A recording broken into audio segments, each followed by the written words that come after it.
Héðinn Unnsteinsson, formaður Geðhjálpar og stefnumóta sérfræðingur hjá Forsætisráðuneytinu. Velkomin í 24/7. Takk fyrir. Ég fór á Vörstúlur leiksýninguna og ég hreifst svo mikið að ég fór beint heim eftir sýninguna, fór á heimkaup, pantaði bókina hennar, fekk hann að senda kl. 8 á laugardagsmorgni á dyrabjalla, kláraði hann á nokkuð tímum og eftir það hefði mér langað ekstra mikið að fá að tala við þig. Já, hvernig fannst þér þetta tengjast, þar að segja bókin og verkið? Mér ástum tengjast vel, sko. Það var eitthvað sem hreyfði mig, bara eitthvað sem tengdi við í sýningunum sem fekk mér svo mikið við að lesa og sama þá tengdi maður líka við alls konar svona mynstur í bókinni, sko.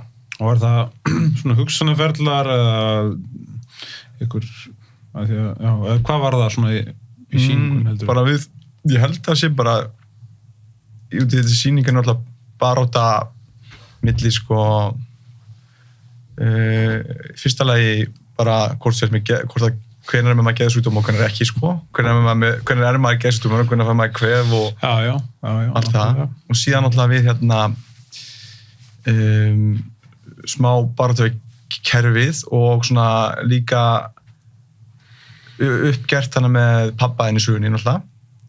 Ofbeldið, Nauðungarvistunin.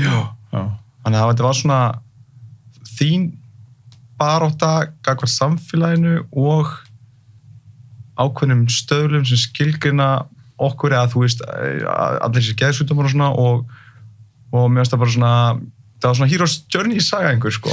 Já, þetta var líka svona katharsis eða hreinsun svolítið að skrifa og koma þessu frá sér.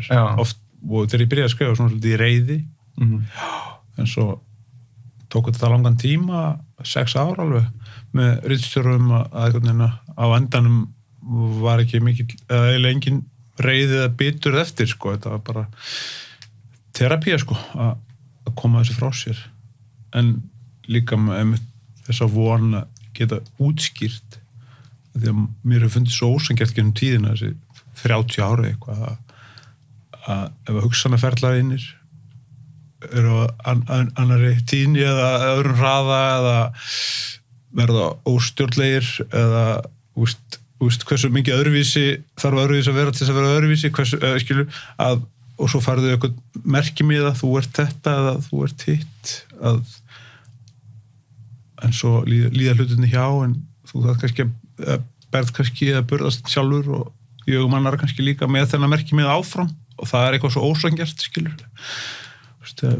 ekki í fótbolta í fótbolta er alltaf æfi eða þú skilur þessi miði eða þessi þetta branding sem er tengt skömm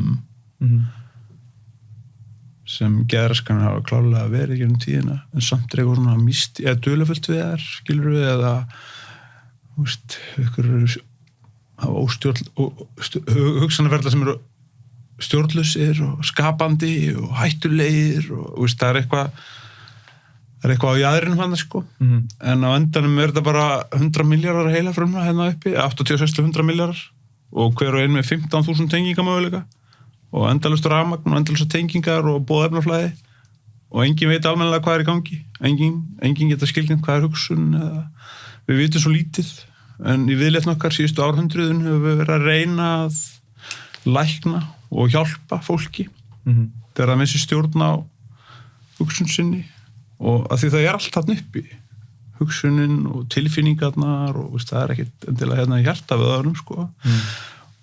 Og þannig að það er bara þetta líka að fá einhvern veginn samtíman til þess að játa það bara, til þess að segja við vitum bara svo lítið þannig að eftir að hafa unnið í þessu gerfi í öll þessi ár og ára 10 þá var þetta líka markmiðið einhvern veginn með að segja þess að sögu að varpa ljósa það hvað það sem við hefum sameiginlegt sem manneskjur er miklu stærra heldur en það er mögulega að fáa sem skilur okkur frá hvort öðru en samt í dag búið við þessa aðskilnaðarorðræðu kona, maður, svartur, hvítur, feitur, mjór, kynsegin, hinsegin, minnsegin eða þú skilur endalaus aðskilnaður þegar að mennskan sem við eigum sameiginlega svo miklu stærri en við erum einhvern veginn, pendullin einhvern veginn þannig að sveiflast núna, hann ekki alveg á þessu sniðmengi af því að við erum öll einstaklingar en við erum sprottin af sama meiði og við búum í samfélagi en samt allt svo mikið ein eitthvað með þessar símanir, iPhone það er þessi pælinga, þetta líka grunnurinn í verkinu, bæði bókinu og leikverkinu að varpa ljós á þetta Það komið svo má minnsturinn í þáttunum með einmitt þessa aðskilnað að þetta sé bara stærsta áskorun sem við stöndum frammi fyrir Já, ég held að það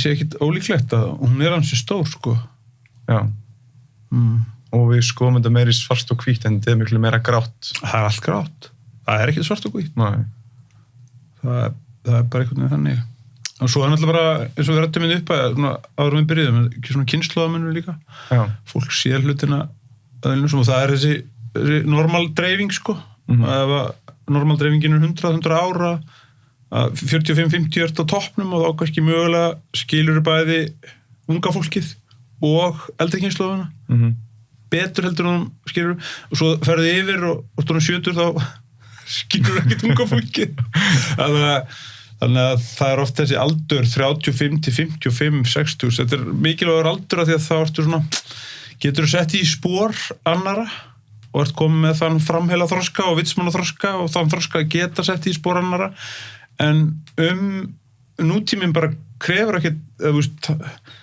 mann velti stundu fyrir sér hversu mikið og hversu oft við krafin það að setja okkur í spór annara af því að það allt keyrt áfram á þessu eða ég og einstaklingsrétturinn hefur risið rosalega rætt frá bara seinni heimsstyrjöld bara versus þá samfélagslega ábyrgð hvaða ábyrgð hefur gagvart samfélaginu en þú átt rétt skilur Þannig að meira tala um réttindi heldur en ábyrgð miklu meira tala um réttindi og réttin í garð samfélagsins og opinber kerfis heldur en nokkuð tímann ábyrgðina En er ekki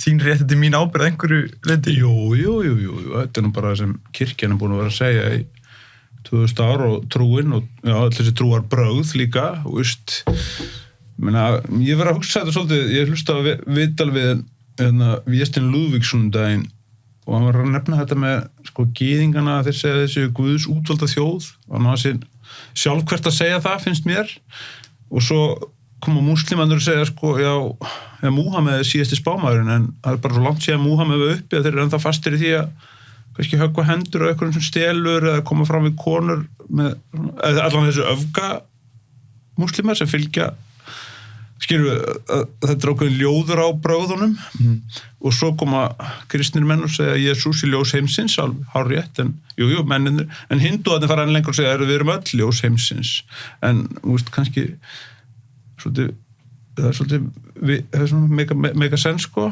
en öll þessi brögð trúir að henni góða en trúabrögðin eru líka áhugaverð en það sem þú nefndir hérna á að kristin trú er svo sem sagt þetta ansi lengi og kannski er eitthvað pláss fyrir trú í dag annars Ég heyri áhugaverðan punkt varðan þetta því að Friedrich Nietzsche sagði að Guð væri dauður einhvern tímann og hann myndi hafa skelfilegar afleiðingar og að þessi hugmyndafræði og þessir hópar sem við allir seismar og þetta sem við tengjumst að það nú komið í staðinn fyrir trúna fattar mig Já. Heldur þess eitthvað til ekki? Ég veit það ekki ég veit bara að við erum partur af náttúrunni en við höfum einhvern veginn tekið okkur stöðu eins og yfir náttúrunni einhvern veginn Rögnvaldur yfirlögregluþjónn í almannavörnum sagði í hjó eftir því að við höfum tekið ákvörðun að leyfa hrauninu að renna yfir Suðurstrandarveg en ég vissi ekki að hrauninu hefði beðið leyfi og ég vissi ekki að það þyrfti eins og að beðið leyfi við einhvern veginn stjórnumst í öllum aðstæðum við viljum stýra öllu og hafa stjórn á hlutunum af því við viljum upplega öryggi ég man eftir því þegar engar svona veðurviðvaranir voru í fréttum nú allt gulveðurinn, appisnugulveðurinn rauðveð, við skilum maður helst það er konar, ég ætla að fara að setja meðaltalsmyndavélar á veginum best að vera bara meðalmaður við erum að stýrast bæði í einstaklingum og viljum helst stýrast í náttúrunni líka hvernig gosin gjósa og hlaupin falla og þessi þörf mannsins að vera ekki endilega partur af, en við erum partur af náttúrunni og við erum náttúrulegar verur með hluta af heilanum sem skrítisheili, en látum sem við séum bara gangandi framheili sem bara alltaf að gera lógíska hluti og séum bara bínari verur, svona bínarismi, annarkvæmst sé kveikt á okkur að slökta okkur. Ég ætla ekki að hætta mér eins og út á MeToo umræðana í þessu samhengi, en við erum í grunninn líka skepnur. Og mér finnst stundum gleyma því bara að við erum partur af náttúrunni og hluti, og þú spyrir trúarbrögðin og plássið, en við erum líka bara, það er ákveðin vakning í shamanisma, það er ákveðin vakning í eftirhvarfi til náttúrunar, finn ég allavega, í þessum rafmagnaða veruleika sem við búum í núna, þar sem allt keyrt áfram á snjalltækjum, sem eru ekki símar, bara tölvur sem fólk hefur í vasanum. Og það er bara ákveðin aftekking í gangi, og við rættum hérna fyrir útsendinguna þetta með dópamínið, að út í stöðuru feedback-lúpu einhvern veginn í símanótkunni, og meðaltali sýnir að við tökum hann upp 53 sinnum á dag. Það var allan 2 rannsókn sem sýndi það, fyrir 2 árum kom það fram, og að við eittum svona rúmum 3 til 3,5 klukkstundir á sólhring í símanum. Á meðaltali bara? Á meðaltali, já. Þú tókst eitthvað ráð og prófaði að vera bara? Ég prófaði semst fyrir 18 vikum síðan, ætlaði að prófa bara í 4 vikur að vera bara svona spjallsíma, svona gamaldags Nokia eitthvað 85 eða eitthvað, alveg frá komið fyrst símandi bara, sem ég get bara talað í og sendið SMS, og ég prófaði það í 4 vikur, og eftir 4 vikur þá held ég áfram, og nú er ég búin að vera í 18 vikur án snjallsíma, ég nota hann vísu heima bara Wi-Fi tengdan, skilur en ég get notað að rafræn skilríki alltaf á þessum litla spjallsíma, og ég var varað við það sennilega 80% af þeim tíma sem ég eitti í snjallsímanum, fannst mér vera óþarfi eftir á, og ég var uppteknir af nærumhverfinu eftir ég var með spjallsíman, þar að segja svolítið ég var að ganga, verið ég farin að sjá grasi gróa milli gangstéttarhellana eða skrúfur í vegg eða mjög stað frábær núvitund. Þannig að ég sé ekkert eftir því að hafa skipt, og ég svona ekkert vissum að ég fari allan ekki strax tilbaka aftur. Algjörlega, það er erfitt að ná þessum balans á símanum, þetta er náttúrulega bara að keyra ákveðnu dómikerfin upp í heilunum sem að láta okkur viðhalda því að við förum í síman þegar einhver að læka eða það eitthvað nýtt sem kemur. Já, nákvæmlega þetta gera það strax. Já, ég veit það. Nákvæmlega, ákveðin þetta gera það strax. Það er þetta með instant gratification. Við eigum alltaf svo erfið með að bíða eftir þessari viðurkenningu eða feedback endurgjöfinni. En áður þurftum menn að bíða heilu árstíðirnar eftir bréfum elskenda frá Danmörku með vorskipunum. Þetta er breyst svo hratt að við eigum alveg tæmlega 6.000 ára sögu siðmenningar, og bara á síðustu 100 árum hefur bara hafa tækniframfarirnar ítt okkur svo rosalega langt áfram, og við erum orðin líka bara mjög jákvætt, við erum miklu meðvitaðir Indland og Kína og heiminn og allt sem í kringum okkur, af því að það bara allt einhvern veginn í seilingar fjarlægð, allar upplýsingar, en það gerir það líka verkum að hlaðborðið bara svo stórt, það svo mikið að matur getur mikið svo margt að það líka, og nú á þessum tímum líka þegar við þurfum að fara að hugsa sjálfbærnina, þá þýðir ekki bara að tala loftslagsmálin, það er líka að tala framleiðslu og neyslu og allt ferli sem lítur upp að því, og stóra myndin er bara þessi að sennilega munu tækniframfarirnar ekki vera nógu hraðar til þess að við getum viðhaldið sama lífstíl en samt minnkar kolefnisspor okkar, og það þýðir bara eitt, við erum krafin að breyta lífstíl okkar, og það eru ekki alltaf margir tilbúið til að horfast í augu við það, en á endanum munu ríkisstjórnir heims þurfa að beita prikinu, ekki bara gulrót, gagnvart fyrirtækjum líka, en spurningin er kannski bara hvort að kapitali sem stýrir heiminum bak við stórfyrirtækin muni leyfa ríkisstjórnum að beita priki. Ég sá bara Thunberg tala í gær held ég, og hún var bara að segja bla bla bla, að þetta væri bara allt bla bla bla, öll þessi loforð forsætisráðherra Breta eða hverja sem stjórnenda heimsins að þetta væri allt innantómt og okkur væri ekkert að ganga í þessari baráttu við að losa minna, en þá blasir þetta við ef að tækniframfarirnar verði ekki nógu hraðar, þannig að við getum minnka losun en samt viðhaldi lífstíl að þá verðum við að breyta lífstíl til þess að hittast í aftur kemur þetta að þessu sem við rættum á með að stýrast og stjórnast skilur en þetta stóra áskorun næstu ár og áratugi og við erum einhvern veginn rétt byrjað að takast á við hana og við Íslendingar getum verið frábær fyrirmynd fyrir aðrar þjóðir það sem við leggjum á mörkum skiptir rosa litlu máli í heildarsamhenginu því við erum bara það fá að við getum orðið fyrirmyndir í því sem við gerum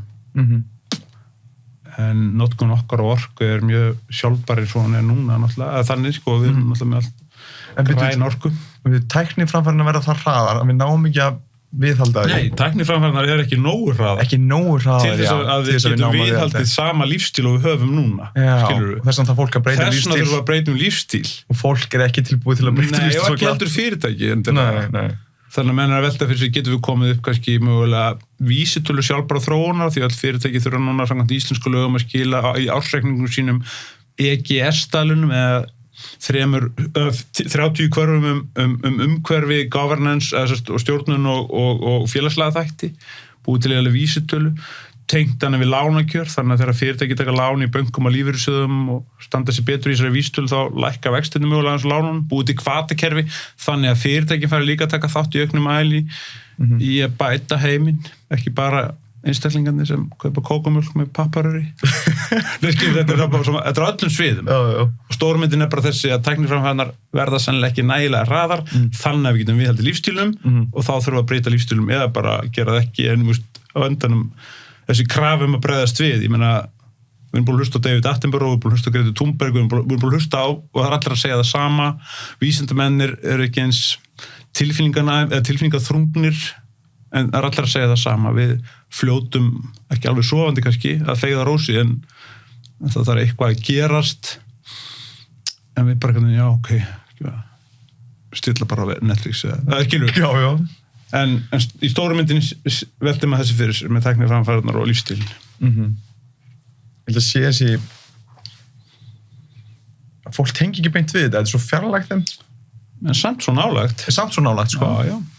Kannski er það bara svo Jú, og ábyrgðin kannski fremur sett á einstaklingan undanfærið heldur en fyrirtæki. Já. Þú veist, þetta með að flokka og allt þetta. Ég meina, þetta skiptir alltaf máli en ég meina 70% losun Íslendinga er flug og stóriða.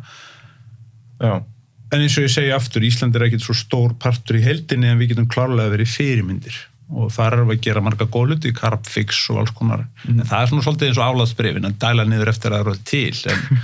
En þetta er heilegin mögulega að við verum bara krafunum naumhyggju eða neyta minna og það sem við neytum sé framleitt nær okkur. Þetta er bara algjör andstæða globaliseringarinnar. Þannig að þú átt 100 milljarða getur ekki sent á lengur til Indonésiu framleitt gallabuxur þar og selt fyrir massífa marginu í Bretlandi, skilu. Þannig að mögulega mun þarf þetta snúast við en allt er þetta spurning um tíma. Algjörlega. Ég er bara að halda áfram. Ég er enda að segja, fyrsta spurningi var sko botnað þetta vertu Úlfur en við erum nú búin að kofera það svona ágætlega. Þannig ég ætla að sko fara í hvaða bók hefur haft mest áhrif á þig og hvað lærið þú af henni? Ætla ekki verið bókin veginn. Ég lærði það að notagildi og verðmæti þess að bolla hérna og almennt allra hluta í lífinu er afmarkað og af tómunu inn í bollanum. Þannig að tómi er verðmætari en efnið. Ef hann var ekki tómur þá var ekki hægt að nota hann, ég get ekki drukkið úr honum og ef ég get ekki nota hann þá var hann ekki eins verðmættur en er, skilur, þannig að notagild og verðmættur ávallt eða oft og nær alltaf afmarkað að tóminu. Það er þessi daoismi sem að bókinu veginn byggir á notagildi hins nýtlusa. Þannig að hún hafði mikil áhrif á mig og eins líka önnur bók sem voru sem var grísk heimspeki bók sem hver svona gæfu smiður hún hefur komið margoft út það var svona meira praktísk ráð sem sögðu til mig segja að þegar þú ferð í sund þá skaldu búast við því eitthvað skvetti á því eða skattirðist við því eða blótið eða segja eitthvað ljótt í bottunum því að þá getur þú ástundað viðbraksþurð og látið þetta ekki fara í töðunar og þau kemur upp úr Nei, skilur, það var meira svona praktísk heimspeki En báðar þessar bækur fékk ég bara held ég þegar ég var 17-18 ára og þeir hafa fyllt mér síðan. Eins og Biblían líka, mér finnst hún merkileg bók, sko, bæði Gamla og Nýja testamentið. Og sérstaklega þetta með fyrirgefninguna. Mér finnst fyrirgefningin alveg mögnuð. Það að segja sem, já, eins og hún kynnt í sögunar í kristinni trú. Mér finnst það bara rosalega mikilvægt að geta fyrirgefið. Því að það ekkert verra held ég í lífinu en að þessum 85 árum sem að fær vonandi að burðast gramur og bitur út í eitthvað annað fólk eða stofnanir eða hvað Það var einhvern veginn mjög fyrir spjarni en að sjúkrarsprötu sagði að sko markmið hans var að vera ekki bitur gamalmenni. Já, það gótt markmið. En þú væntanlega sko, við förum aftur í tengslu við pappa, en það tók örugglega fyrirgefa honum. Já, og svo bara fyrirgefa sjálfum mér og fyrirgefa honum, en það svo merkilegt að því að það munur á afsökun og fyrirgefningu. Þú biður einhvern afsökunar, þú segir bara, afsakað þetta, og svo bara, en með fyrirgefningu þá það maður eitthvað að senda hana svona til hann, getur þú fyrirgefið mér, og svo þarf þetta að fá hann tilbaka. Skilu, þannig að mér hefur alltaf fundist hún fer í báðar áttir, það þarf einhver að fyrirgefa þér. Þú getur ekki sagt bara fyrirgefið. Þá meðtökur þú já, ég fyrirgef þér, en ef þú byrður einhvern afsökun þá getur kannski, fólk segir líka afsökun móttekin, en mér finnst einhvern veginn fyrirgefningin svona dýpri og þarf að fara í svona ring, sko, milli tveggja einstaklinga. En ég þurfti að það var svona heiluna ferli milli okkar. Við reyndar fórum til þriðja aðila, man ég, sálfræðings. Þannig að það var mjög fínt, sko. Síðan var það vegurinn. Útskýrir maður spælingunum með loftið og bollan? Já, bókinu Veginn náttúrulega forn kínversk heimspeki. Lao Tse skrifaði þessa bók og Broddi Jónsson þýddi á íslensku og Halldór Laxness skrifaði formála fyrst útgáfu hér, minni mig. En pælingi var bara að notagildi til dæmis bara bollans, þessa græna bolla, afmarkað af tóminu. Ef hann væri ekki tómur og hann væri bara fullur af efni, þá geti ég ekki notað hann, ekki satt. Þá væri hann ekki eins og væri bolli, en ég geti ekki notað hann. Og ef ég get ekki notað hann, þá rýrnar verðgildans. Þannig að notagildans og verðgildi afmarkað af tóminu. Þannig að tómið inn í bollanum gerir hann notatrúan og verðmætan. Og þannig hann með flesta hluti í lífinu þeir sem skipta máli vaxa í tóminu. Ást og kærleikur og vinátta og allir þessi fallugu góðu hlutir, þeir eru ekki efnislegir. En við erum einhvern veginn of mikið og hefum verið marga ártugi og árhundruð og árþúsundir jafnvel först í efninu. Af því að við tengjum virða okkur og status svo mikið við efni. Hérna önnur spurning frá Íslandi sem farið yfirlega og hefur fengið, hvað gerur við? Af því það að rankað einhvers staðar í statuslínunni. Og við svona rankum út frá því hvað þú gerir. Það ólíkt gildismat eða virði lagt á það að vera pípulagningamaður eða bankastjóri. Og svo rankum við líka út frá svona bara efnisvirði, sko, betur hvað áttum mikið af peningum. Og þetta algjörlega omvendt hugsun heldur við þá sem ég var að lýsa hérna með bollan, sko. Og taoisman. Það er ekki bara hvað manneskju voru. Hvað manneskju, hvert manngildið þitt. Væri það ekki betra stæðum að spyrja, sko, ertu góður maður? Já, að spyrja þess. Hvað heitir og hvað það gera heldur bara, hvað heitir og hver eru gildið þín? Þú veist. Jú, eitthvað svoleiðis, en við erum þarna og við verið náttúrulega svolítið lengi og þetta er bara stórmerkilegt. En það er náttúrulega, eins og ég segi, það eru ólíki kraftar sem takast á í heiminum og þessir kraftar hafa tekist á ansi lengi. Þannig að það þykir best náttúrulega að vera bara ekki neitt, vera auðmjúkur og hóvar og lítillátur og þetta sem ég nefndi á hann með það sem Trúmann hefði sagt, að láta sér svona svolítið standa sama hver fær heiðurinn fyrir það sem hún gerir og þetta allt saman, þessi kristnu gildi en hinum efnisgildunum hampað miklu meira, þannig að þessi kraftar takast á. Já. Þá Það er meira veluna, að samfélagi veluna meira frið. Þú veist, egoð nært miklu meira af markanum. Þá stöðut verið að segja við út ekki nógu góða byggi. Þú kaupaði svona póló hérna Ralph Lauren peysu og það eru betri. Nei, skilu, það er alltaf verið að vera betri í þú, betri í ræktinni, betri í þessu. Það er alltaf verið að segja að þú sérst ekki nógu góður. Og þú eru að gera þetta og þetta, þá verður nógu góður. En það er aldrei eitt nóg, því það er alltaf haldið áfram að segja að þú sérst ekki nógu góður. En það skilur góða við, að markasækjur nærist á dis, og svo er dis-ease, eða disorder, eða disability, það er alltaf eitthvað jafnvægi. Og ef þú færðir eitthvað, þá getur þú kannski losnað við þetta dis og bara ertu able eða at ease. Sem tengist því að þegar við fáum þetta, þú veist, þegar þú færðir þessi nýja bíli eða nýtt hús eða ný föt eða whatever, þá það dugir alltaf skimur nýju skór, nýja þetta það er bara svona, jú, en svo bara einhvern veginn fer maður að hugsa þetta sem bara að hugsa bara fjölskyldutengslin, börnin og barnabörn og makiðinn og vinirnir og lífsgæðin sprett upp úr þessum tómi, vináttunni, kærleikanum, ástinni, það er tómi í bollanum en ekki bollin, en við erum bara svolítið upptekinn af bollanum en þetta er flottu bolli samt. Já, flottu bolli. Hvað helstu einu sinni að væri satt sem úr öðru máli í dag? Tungli væri flatt. Tungli væri flatt? Já, það er bara eina krakki í 4-5 ára eða eitthvað. Það er bara fyrsta sem kemur í huga.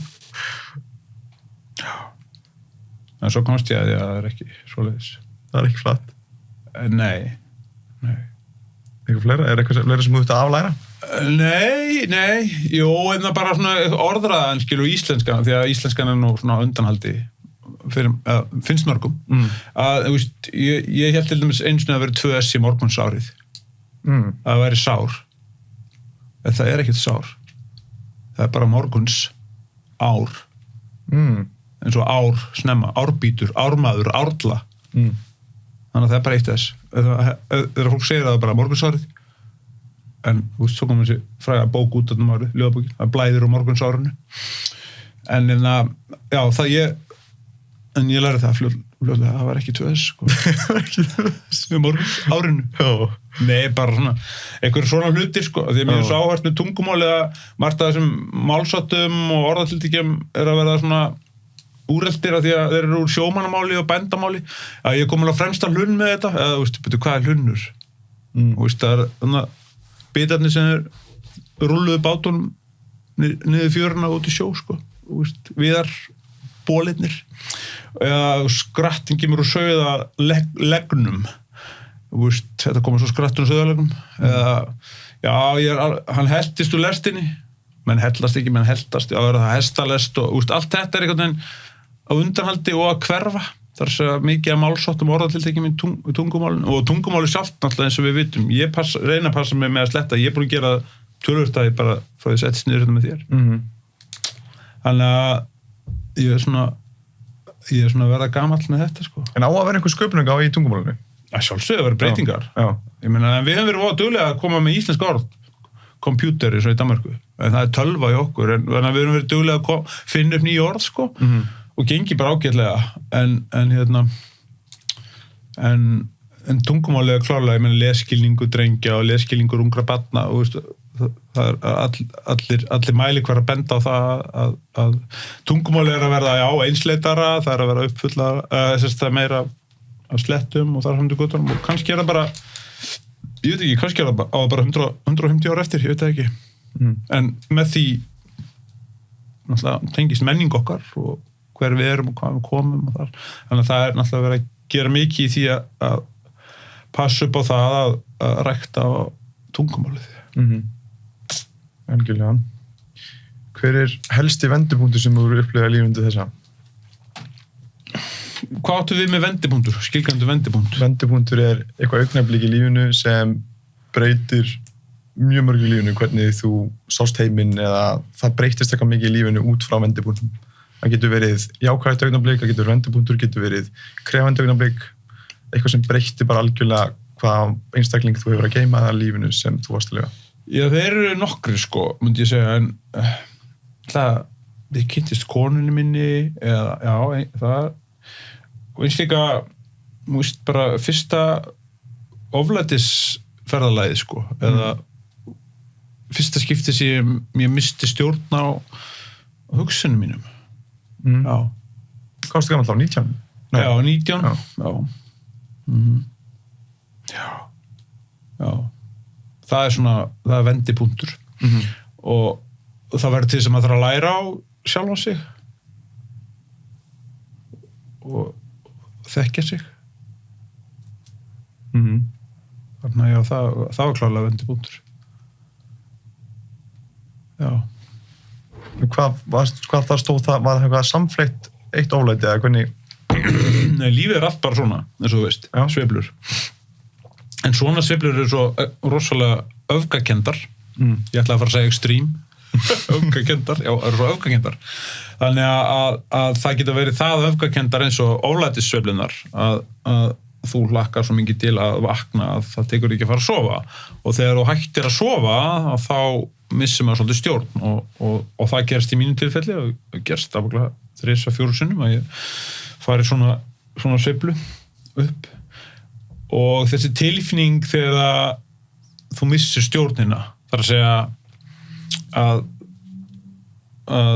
þú missir stjórnina á hugsuninum að þú missir fyrsta lagi missir svefn og svo fer það slepp úr að borða þú sinnir ekki grunnþörfum og allt í einu fara hlutinni sem þú skynjar því að við erum alltaf ekki annað en bara skynfæri, eitt stort skynfæri baðurinn, við erum með 5 skynfæri sumir reyndar með 7. opið líka en þegar þú fann að skynja og túlka skynjunina á þannig hátt að einhver getur sagt að þetta er bara rugl þessi myndal svo með að það stendur Lumix en þetta er náttúrulega bara mix sko, ef ég sleppi lunu sko, það bara stendur mix og ég fer að túlka einhvern veginn að það sem merki eitthvað eða skilur, að þú ert farin að víkka túlkunina á skynjunni út fyrir ramma þess sem flestir eru sammálum og séu raunveruleiki. Þetta er kallað sköpun líka. Skilur við, að þú túlkar eitthvað sem fæstir sæju annars. Eins og bara, ég ofta ekki þetta dæmi með bílnúmerið.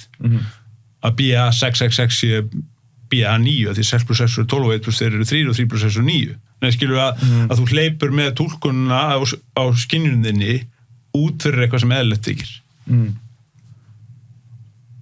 Og manjan er í sjálfsög eitt annað oflæti eitt annað en bara stjórnlaus tengslahugsun.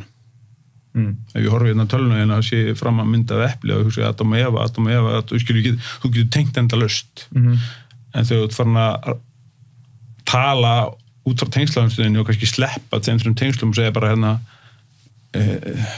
Adam sem áttu tölvuna undan þér. Nei, skilur þú?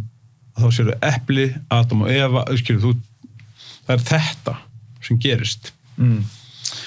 Og þannig að það að missa svo stjórn vegna þess að ef þetta heldur áfram oft á tíðum þá endar þetta eiginlega í einhverju vænisýki eða paranoju að það eru einhverjur eftir þér eða hvað, skilur það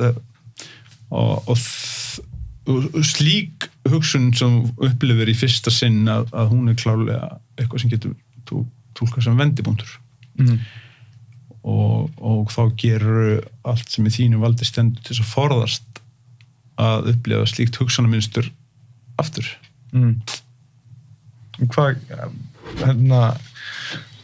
Hvað virkaði vel fyrir? Það er lífsorðin 14 sem koma. Jú, það er sko fyrsta lagi að þá er mjög gott að hafa góð geðrófslif. Þau eru mjög hendug, þau eru eins og eldvarnateppi. Ef að hugurinn er eins og sinueldur, þá er gott að hafa eldvarnateppi.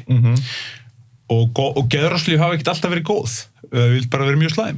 Þau hafa gert gagn en þau hafa haft það hrikalega aukaverkanir.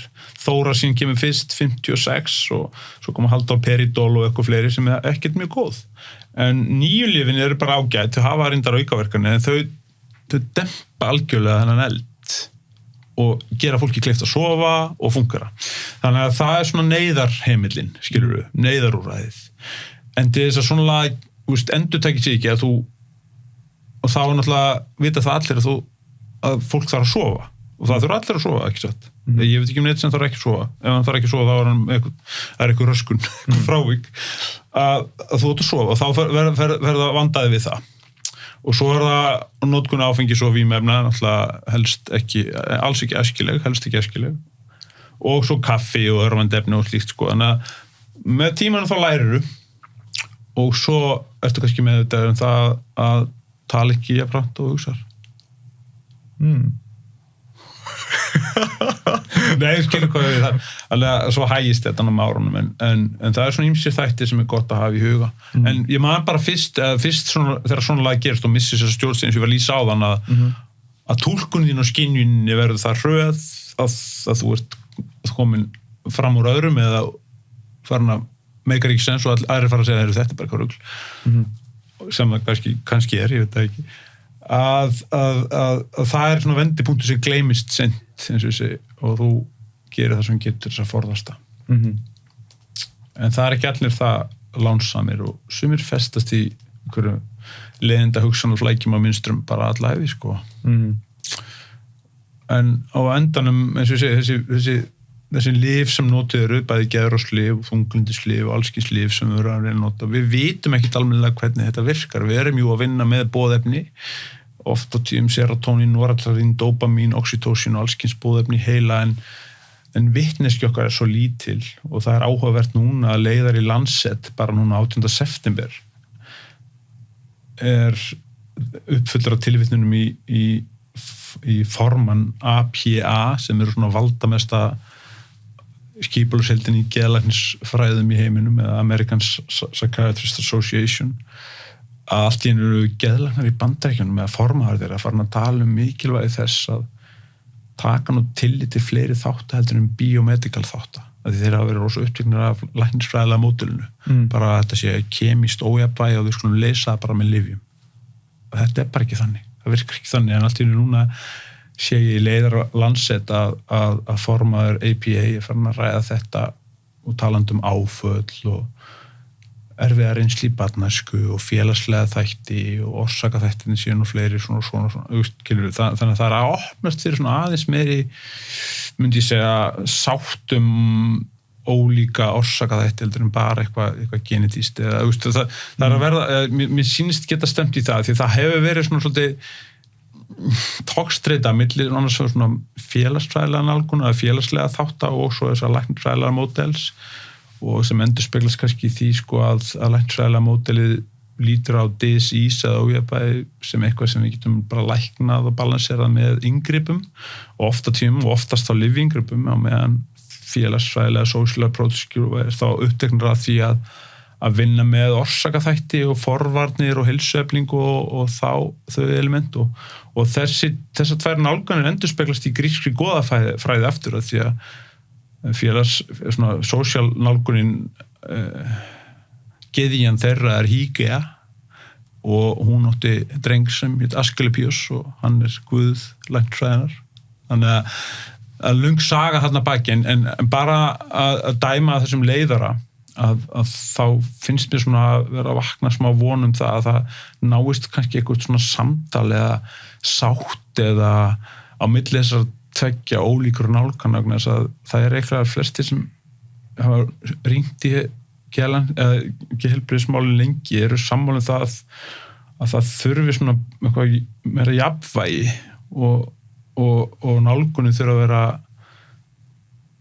lítið eitt af hvort tveggja eða hún þarf að vera fjölþætt og fjölbreytt og þegar kemur að geðheilbrigðisþjónustu þá þurfum við miklu meiri samfélagsgeðþjónustu miklu meiri þjónustu einstakling út í samfélaginu og þegar við búnir að móta þá framtíð sem hvernig við viljum haga hanni að þá skulum við fara að tala um hvernig sjúkrahús skulum byggja upp og hversu stutt fólk á að liggja þar inni af því að nóttin í dag á geðdeild kostar 175.000 sólarhringurinn við getum klárlega nýtt þessi fjármunum betur út í samfélaginu þannig að við þurfum þetta samtal og líka á þessum forsöndum að önnur leiðin sé ekki betur en hinn og að það er ekki bara einhver ein leið þannig að þessi leiðari núna 18. september vakti bara svona von allt í hennu bara að því að við hér á Íslandi höfum svona við allan notendur og notendasamtök og það er ekki reynd að fá geðlækni í samtal í 30 ára og ekki gengið, en það er að hafast núna, ég meina þessi viðburðið í Þjóðleikhúsinu daginn var geðlæknafélagið tók þátt í honum og ég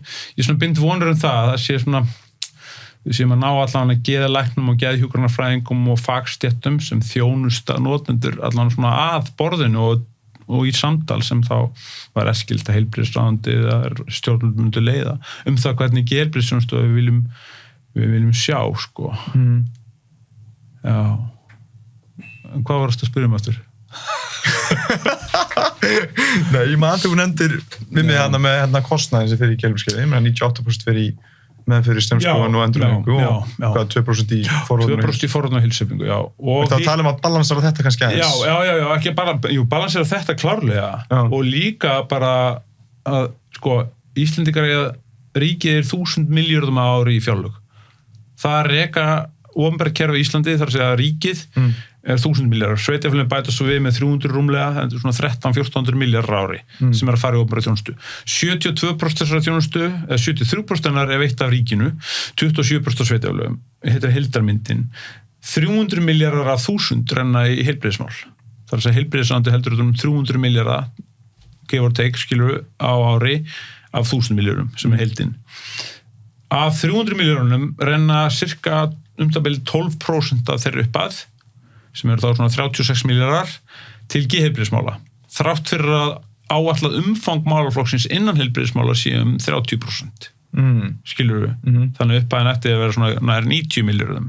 En svo má líka færa rauk fyrir því að það er ýmislegt annað sem gert á öðrum deildum sem getur talist til geðheilbrigðisþjónustu en enga síður. Það er allt sammála það vantar fjármagn hlutfallslega í þennan málaflokk og svo líka annað að ég held að spítalinn og aðra, spítalinn getur lært rosalega mikið því þeir sem hafa upplifað þjónustu og handlækningadeildum spítalans, krabbameinsdeild, hjartadeild og þessum deildum eru og svo hafa upplifað líka þjónustu og geðdeildum eru sammála það að spítalinn, að geðdeildirnar, geðsviði getur lært heil mikið af þjónustu sjúklinga á öðrum deildum. Það er að segja að þjónustan allt önnur, segja þeir sem prófa að hafa, hvort tvekja, á handlækningadeildunum heldur en á geðsviðinu.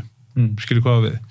Þannig að það er alls konar tækifæri og ég bara, við svona höfum svolítið verið að kalla líka til því að spítalinn og kerfið sé allt sér opið fyrir því að prófa að gera hlutina öðruvísi. Og það held ég sé nú svona mikilvægast að það þarf að vera eitthvað samtal til þess að það sé hægt. Algjörlega. Já. Hver uppáhalds tilvinninu þín? Tilvinnun? Já, ég held að sé bara Harry Truman, sko, því að mér veist, sko, þessi forseta Bandaríkjanna sem svona gleymdir, því Kennedy, fallat í skuggan af Kennedy, en Lyndon B. Johnson var ágætis forseti og fín myndsýndur hann í sjónvarpinu nýlega og áhugaverð hlutskipt sem hann hafði að taka við af John F. Kennedy þegar hann deyr hann í Dallas. En Harry Truman, náttúrulega, fannst mér svolítið merkilega forseti líka, en hann sagði þessa setningu, tilvitnun, að það er með ólíkindunum hverju þú fara áorka í lífinu, svo framalega sem stendur á saman það hver fær heiðurinn að því. Og þetta er eitthvað sem að þarf svo sem að minna sig á hverjum degi, menna Páll Postuli talaði þetta líka með að víkja egónu til hliðar hverju mótni áður en fer út í daginn, en þú ert að minna það hverju mótni, skilur við, af því það er svo fljótt að taka yfir, eða misfljótt hjá mismöndum fólki, en þessi tilvitnun er í sama anda að það sem ólíkindunum hverju getur fengið áorkað, svo framalega sem standa sama það hvað fær heiðurinn að því og þetta snýst þjónustu, þjónundi forystu, það geta að starfa án stríðs og krafist ekki umbunar. En ég veit ekki hversu mikið við þurfum umbun eða þú veist, þurfum við að fá viðurkenningu fyrir hvað við gerum eða hversu mikið. Já. En það er rosa ríkt í okkur að vilja fá umbun. Ekki satt. Jú. Og stundum er þetta líka bara hvar þú getur látið orðræðin að liggja. Þú kannast við að hitta eitthvað fólk og þú segir, ég fór á Hornstrandur daginn, ég fór í göngutúr á Hornstrandum, það var frábært. Og við komum til að segja, já, hörðu, ég fór líka þetta fyrr, skilur, þetta, hann getur valið þetta viðbragð. Já, ég ger það líka, eða frændi mig gera það. En hann getur sagt, það var ekki gaman. Hvernig fannst þér? Já, hvernig fannst þér? Látið athyglinna á orðræðu ykkar áfram hvíla á þeim sem hóf hana. Þetta er að samaftur. Já, þetta er rauninni sko, þetta er sko, þetta er búið að rannsaka til þaula sko, það eru 4 leikir sem getur svara fólki sem ég kom til þín og ég maður ekki inn eða eitthvað og ég fekk stuðhækkun í vinnunni, ég kem heim herðu, ástu mín, ég fekk stuðhækkun í vinnunni þá getur þú bara sagt annarkvort til að vera í eitthvað í tölvunni og bara, nice það er ein leiðin, næsta er bara herðu, ástu mín, ég fekk stuðhækkun í vinnunni já, en ég var bara að hakka á spagetti í matinn kvöld, hvernig lístur það?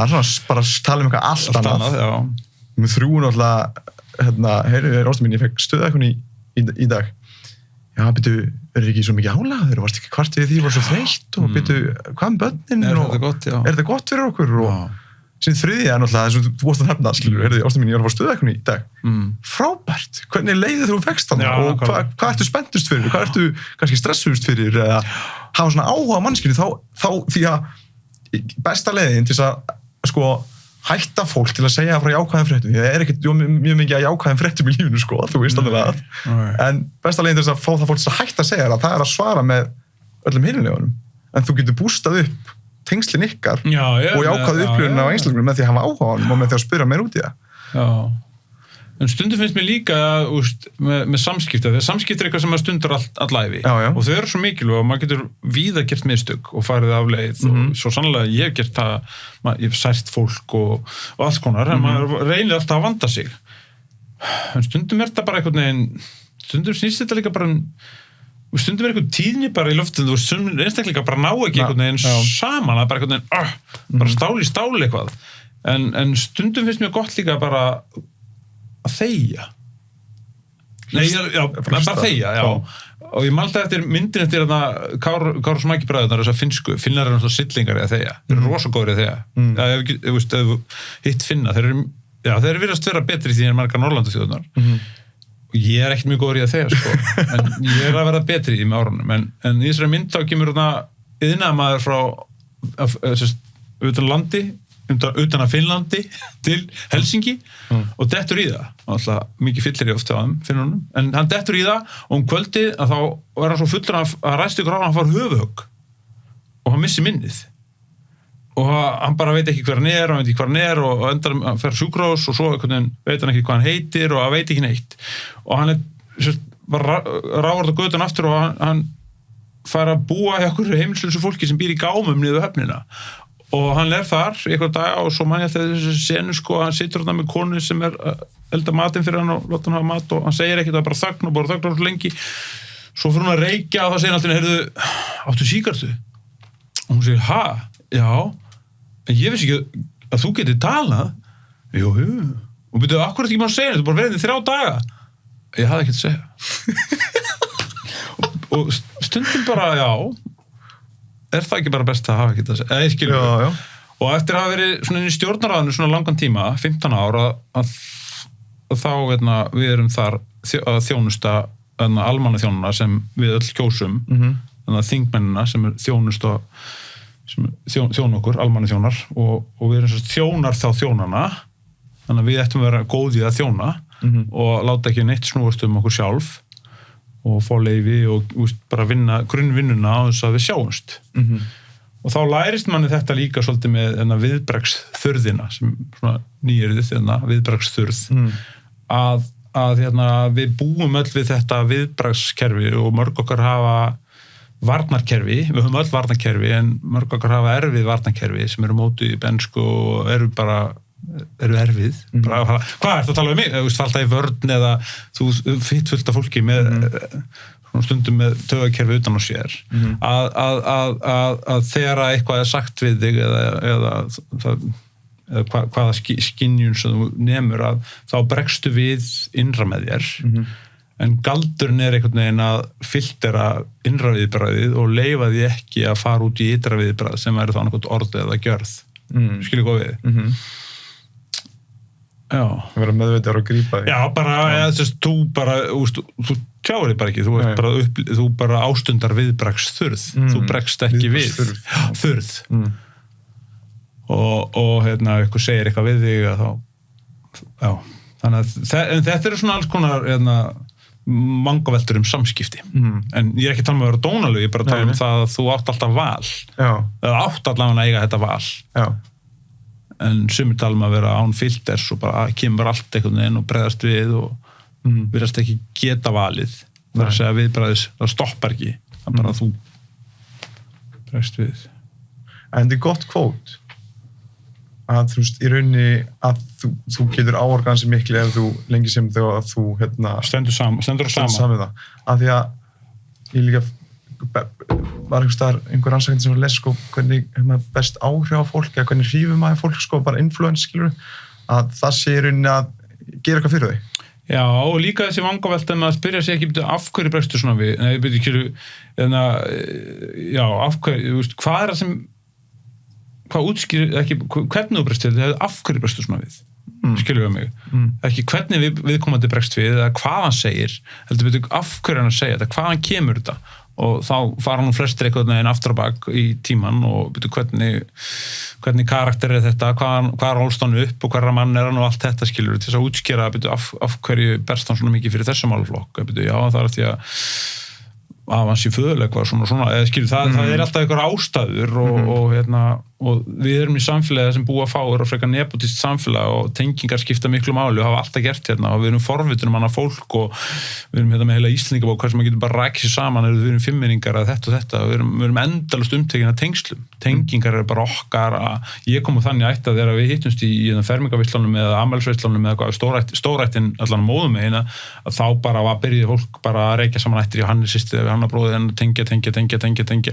og sá vansenga tengst lengst og allir aðrir voru að drekka kaffi og að borða kökur með eitthvað einn og já, hann sýstir hann bróður endast tengingar af þessu ættfræðin maður, þetta er bara óendalegi möguleikar og svo maður aldrei vissa því það getur alltaf við eitthvað svona, veist, segir ekki að 10% allar barna séu jafnvel mögulega kannski rangvæður Nei, þú veist, þetta er okkar íþrótt, Íslendinga að tengja hverra mann ertu, já, er frændi þessa, já, hann er vinur þessa og þessu, endalsa tengingar og þá komum við aftur að þessari spurningu sem við ræddum áður við byrjum, hvort að það væri alltaf bara eitt svar hérna, það væri bara 3 milljónir, það vantar bara 3 milljónir íbúa, þetta við erum bara alltaf fá, en kannski er þetta bara fallegt að vera svona fá og ná alltaf þessari tengingu, já, þú veit, frændans gummi, skilur það, það er einhvern veginn svona, það er ákveðin nánd í því.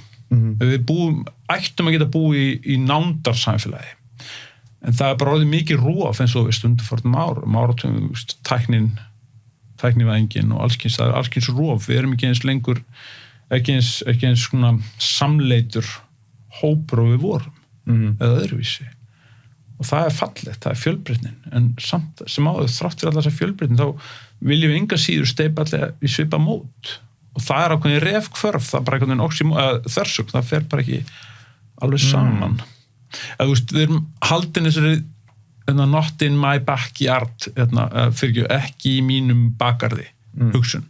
Að það sé allt í lagi að setja svona og svona, gera svona og svona, svo lengi sem þú ert ekki að setja upp bara við hlýðin næsta húsi.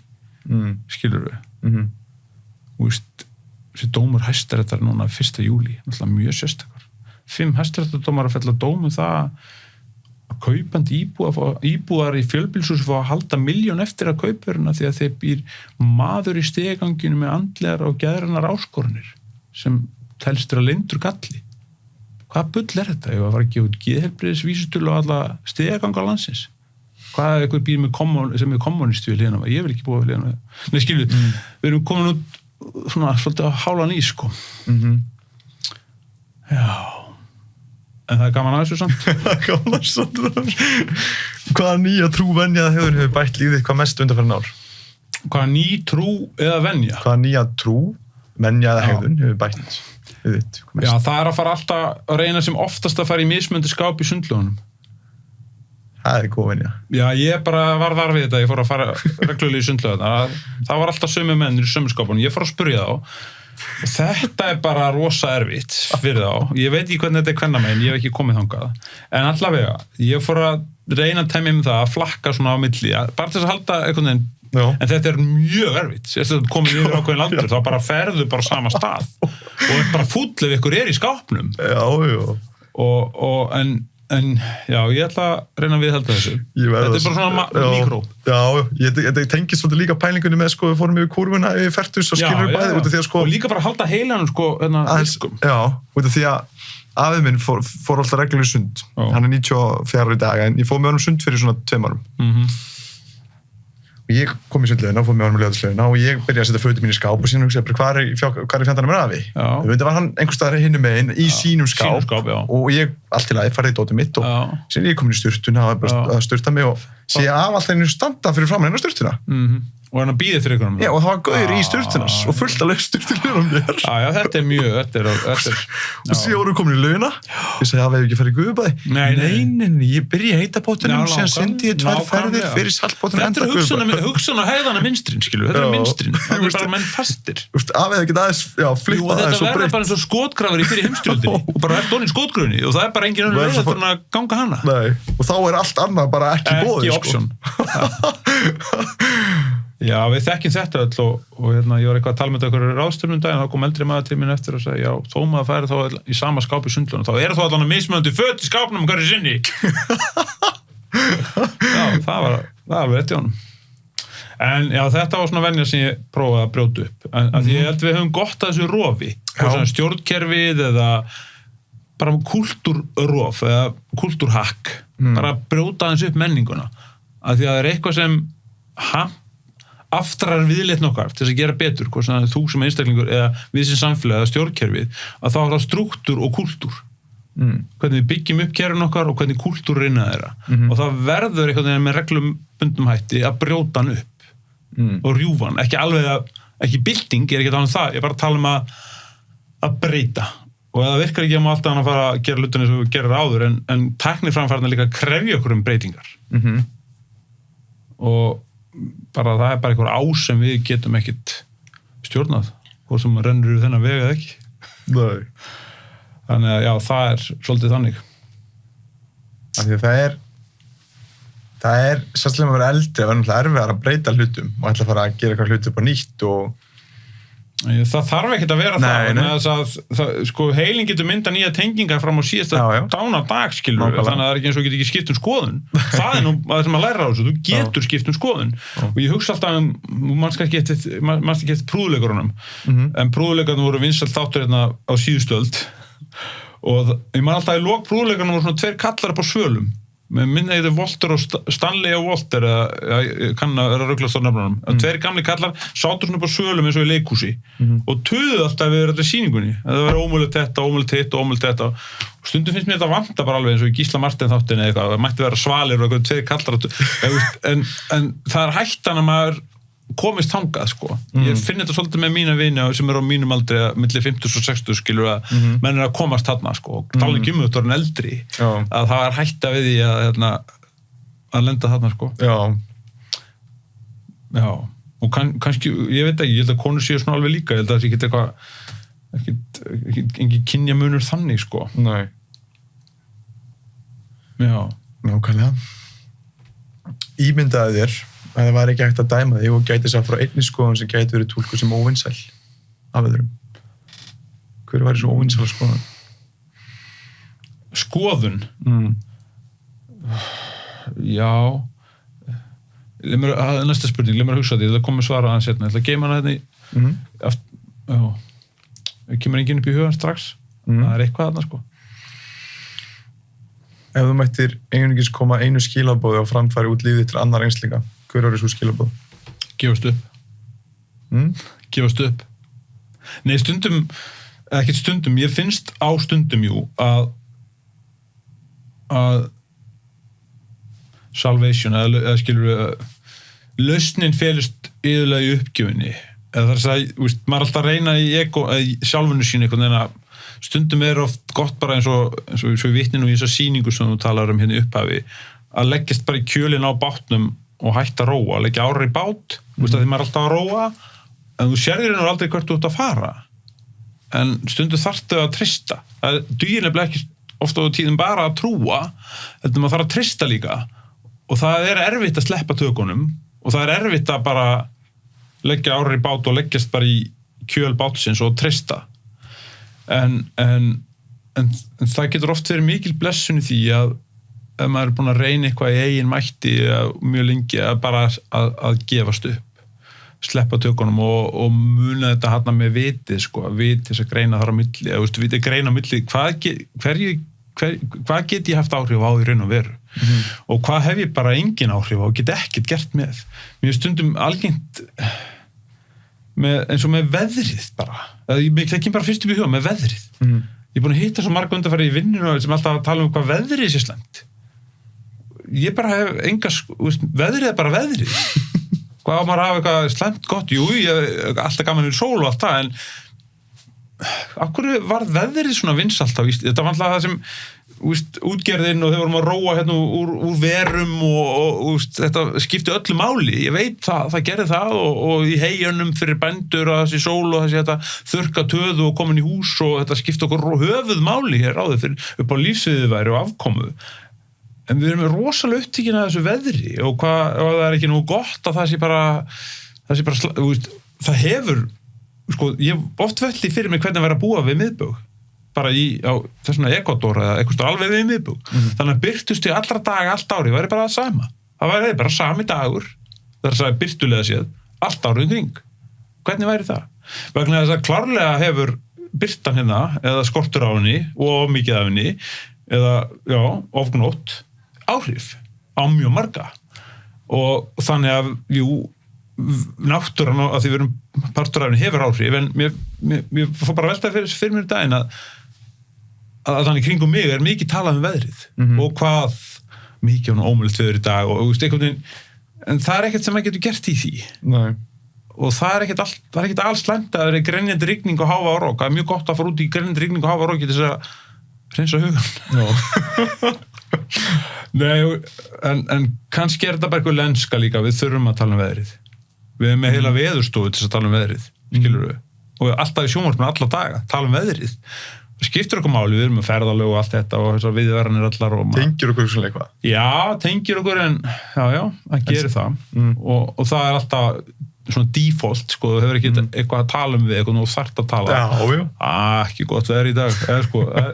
Þetta er eitthvað með þetta veður. En mér finnst áhugavert þetta veðrið, en mér finnst stundum við bara eitthvað neginn, vera of neikvæð, hvað gott þessu veðri. Það er bara eins og það er. Algjörlega, en pælingi með að gefast upp, það er í rauninni það að stjórna sem ekki getur stjórnað og rauninni leggja það á sig, en leið líka treysta að allt muni gerast eins og eða gerast eða bara fara einhvern farveg. Segja bara já, en ég meni ekki tala um að segja eitthvað vitlaus Nei. En vera opinn fyrir lífinu og flæða svolítið með því. Guð veit að ég á að derrið með það stundum, en það er bara rosa gott að prófa það, að flæða aðeins með heiminum, að því að, tilvíst okkar skiptir svo litlu máli. Við höfum eitt náttúrulegt hlutverk og það er að koma erfðaefnin áfram. Mörgum og flestum texta, ekki öllum.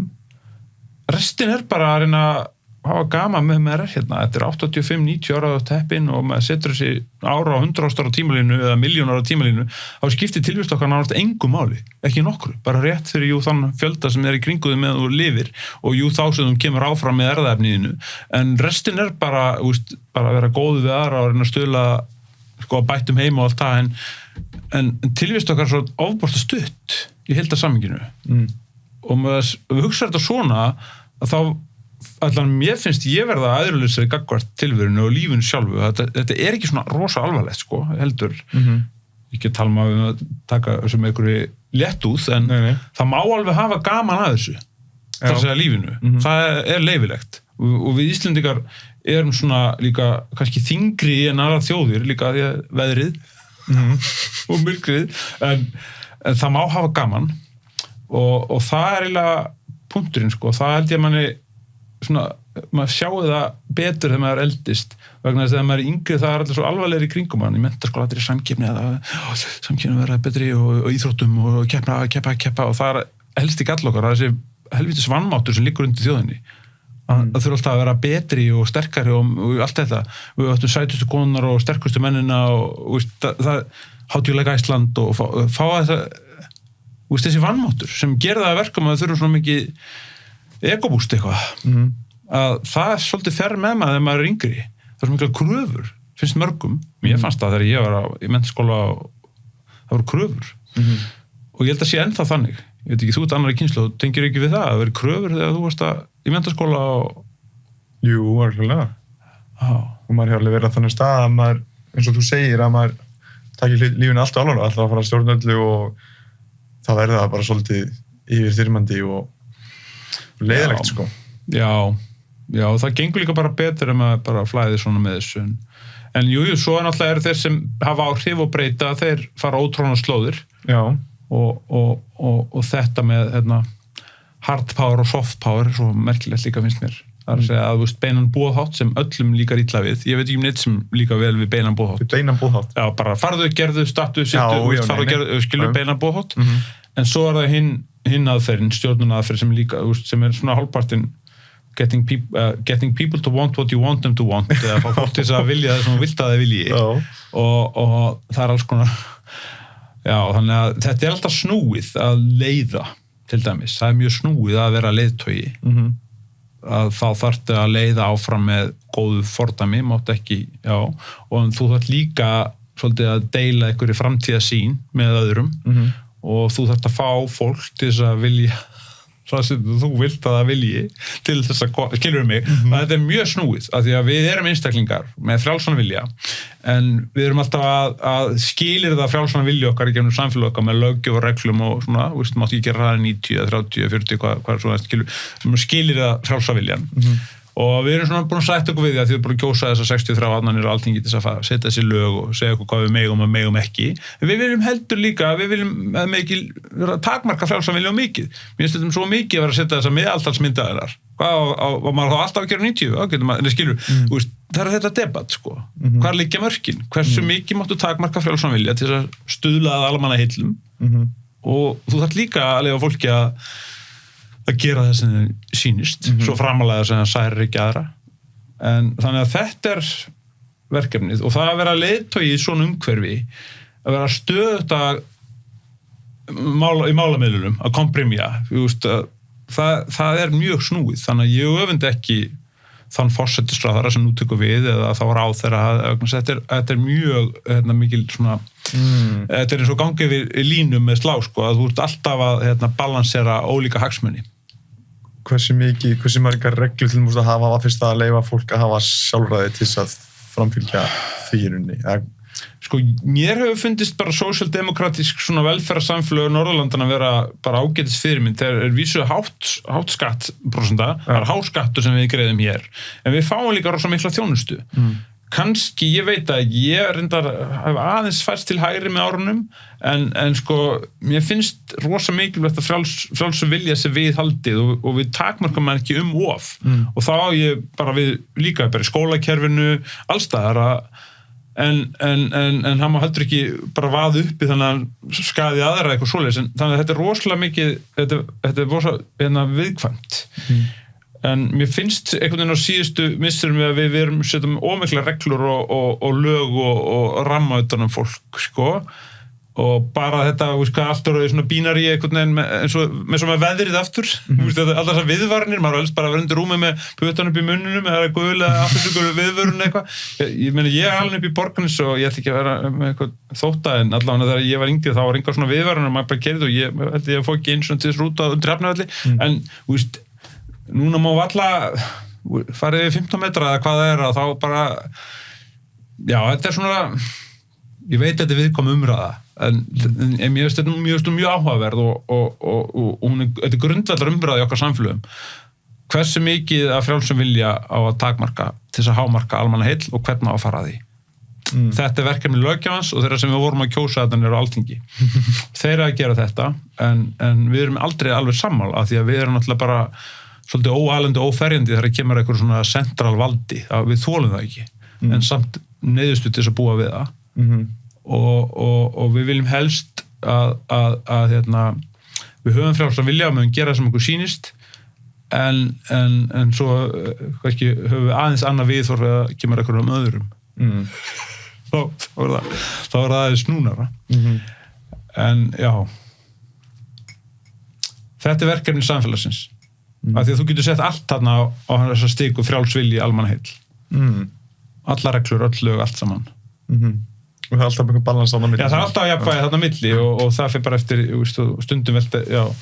Og svo eigum við núna í erfiðleikum með að framkvæma þetta valdaframsal eins og núna með kosningandar að þessi mögulega einhver vankvæði með kosningar inn í kjördæmi og þá þarf að endurtelja jafnvel endur kjósa en það er Alþingi sem hafa eftir með sjálfum sér og það er þannig vegna þess að við tókum stjórnarskrána okkar upp á dönsku stjórnarskránni og danska stjórnarskráin var til vegna þess að lýðræðissinnar í Danmörku þegar þeir voru að stíga undan kónginn og vildi ekki láta kónginn skipta sér því hvernig kosið var að þing í Danmörku og þess vegna settu við það að í dönsku stjórnarskrána sem fór svo yfir í þá íslensku og já, þannig að þetta er allt eitthvað svona tengt úr fortíðinni sko.